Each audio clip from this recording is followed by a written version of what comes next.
Bonjour. Dans cette nouvelle vidéo de Finance des affaires, nous allons parler aujourd'hui de la présentation financière du bilan. C'est-à-dire, nous allons parler du bilan financier.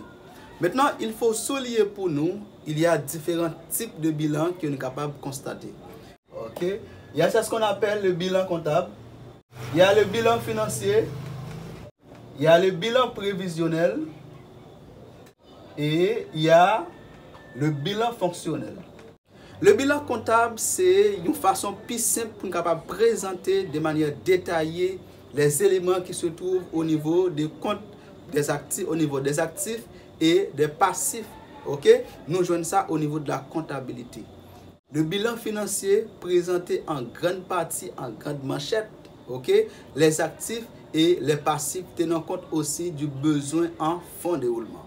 Il y a ça ce qu'on appelle le bilan prévisionnel.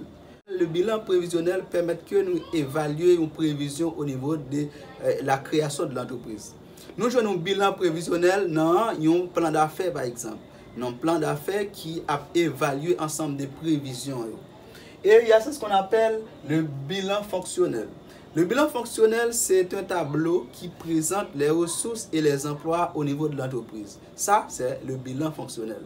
Les ressources d'une part et les emplois d'autre part. Ce qui nous intéresse maintenant à travers cette vidéo-là, c'est le bilan financier. Comment nous sommes capables de comprendre un bilan financier?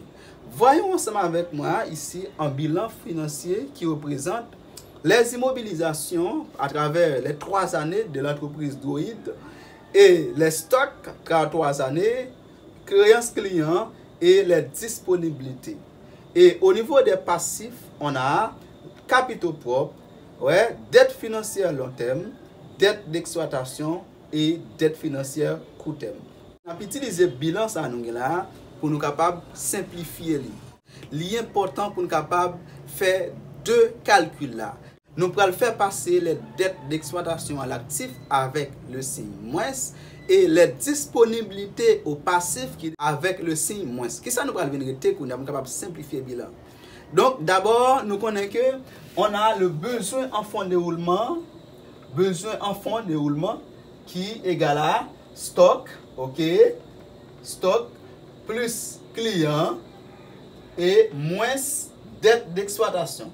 Maintenant, lorsque nous constatons au niveau du bilan, au niveau de l'actif du bilan, nous voyons que nous avons stock, nous avons créance client, nous avons dette d'exploitation. Or, lorsque je prends stock moins plus créance client, je retire dette d'exploitation là-dedans, ça va moins tout simplement le besoin en fonds de roulement. Donc, ça dit, nous venons au niveau du bilan, les immobilisations et besoin en fonds de roulement, et puis nous retire disponibilité.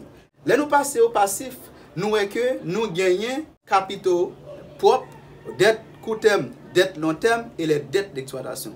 Pour simplifier le calcul, qui ça nous va le faire, nous fait passer les dettes d'exploitation à l'actif avec le signe moins. Donc, nous retirer au niveau disponibilité nous te gagnons dans le premier tableau. Nous, ce qui ça nous fait, nous venons simplifier question ça. Nous simplifier question. Donc, qui ça nous fait? Nous fait besoin en fonds de roulement. Là, nous dit moins de dette d'exploitation. C'est comme ça, nous utilisons stock ça qui est à l'actif, client qui est à l'actif et les dettes d'exploitation qui est au passif. Nous fait le traverser à l'actif. Lorsqu'elle passe à l'actif, nous venons tout simplement le besoin en fonds de roulement.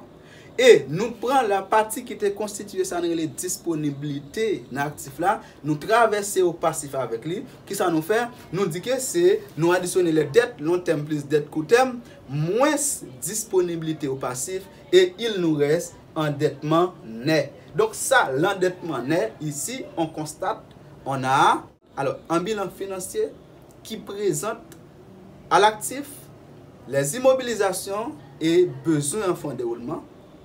Et au passif, les capitaux propres et les endettements nets. Ici, on a le total, les 2 côtés qui représentent les capitaux engagés. Maintenant, l'important pour être capable de comprendre quelle est la différence qui existe entre les capitaux propres et les capitaux engagés. Vous le savez déjà, les capitaux propres représentent les investissements, alors la mise de fonds par les actionnaires ou encore par les propriétaires de l'entreprise.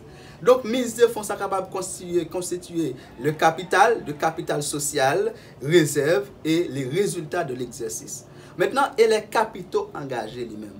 Les capitaux engagés, c'est la somme des capitaux propres et l'endettement net. Donc, ça nous dit que pour nous capable de quantité fonds entreprise a investi dans l'exploitation, nous dit c'est quantité cob actionnaire mettez plus quantité cob institution financière mettez ou encore les financeurs mettez au niveau de l'entreprise.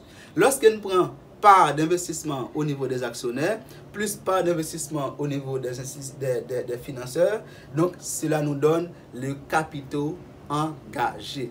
Au niveau du bilan financier, au lieu de nous parler de capitaux propres, nous parler de capitaux engagés.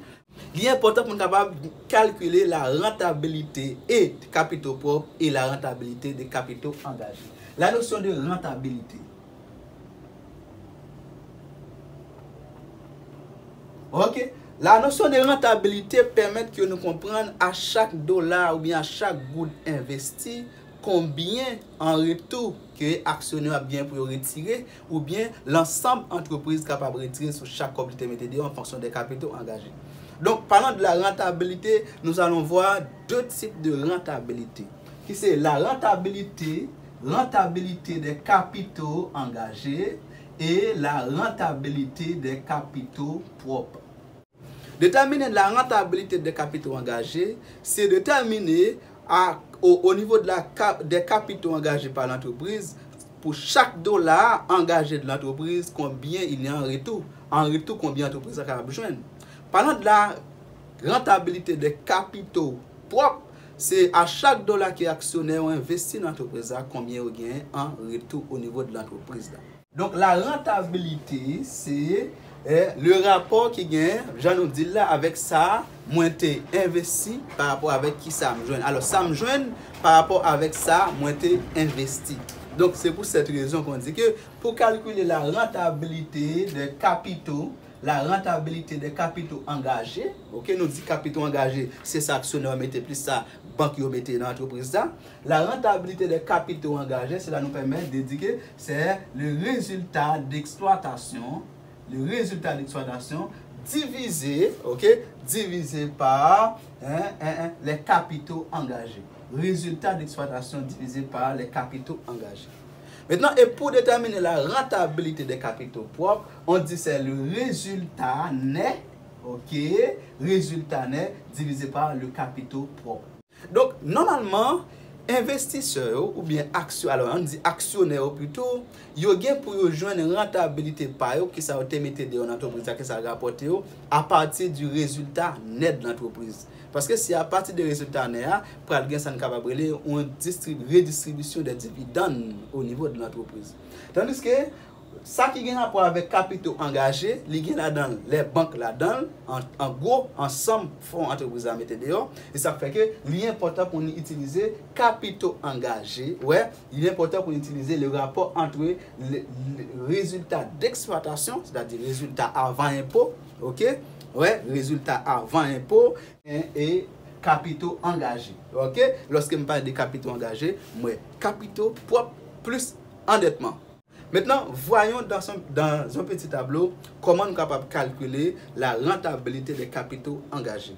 Au niveau de la rentabilité des capitaux engagés, nous voyons que pour les 3 années, N-3, N-2 et N-1, le résultat d'exploitation de manière respective, nous joignons ça au résultat d'exploitation en contre-résultat. Si nous retournons en contre-résultat, après côté nous joignons le résultat d'exploitation au niveau du compte du résultat. Et après, nous allons au niveau du bilan, nous joignons capitaux engagés. On fait le rapport, cela nous donne la rentabilité des capitaux engagés par l'entreprise. Maintenant, si on va au niveau de la rentabilité des capitaux propres, la rentabilité des capitaux propres, c'est ça, nous relève la rentabilité des actionnaires. Nous allons au niveau du compte des résultats, nous établissons les résultats nets au niveau du compte de résultats pour les 3 années et nous rétablissons aussi les capitaux propres, les capitaux investis pour les 3 années et ça permet que nous déterminer la rentabilité des capitaux propres ou encore on dit la rentabilité des actionnaires. La rentabilité des capitaux engagés mesure la performance de l'entreprise indépendamment du niveau d'endettement. Alors, la performance économique de l'entreprise. Donc, pour nous capable mesurer la performance économique de l'entreprise, ça, indépendamment du niveau d'endettement, qui n'est pas besoin qu'on ait, ok? Moi, utiliser la rentabilité des capitaux engagés. Si j'ai besoin de mesurer la performance finale pour les actionnaires, ok, m'bral fait ici, m'bral utiliser la rentabilité des capitaux propres, c'est-à-dire après déduction intérêt et prise en compte de la politique d'endettement. Ça permet que moi déterminer la rentabilité des actionnaires. Donc la rentabilité des capitaux engagés permet que moi mesurer la performance économique de l'entreprise et la rentabilité des actionnaires ou bien la rentabilité des capitaux propres permet que moi mesurer la performance financière de l'entreprise. Donc j'espère que ça a été bien pour tout le monde. Merci, à la prochaine.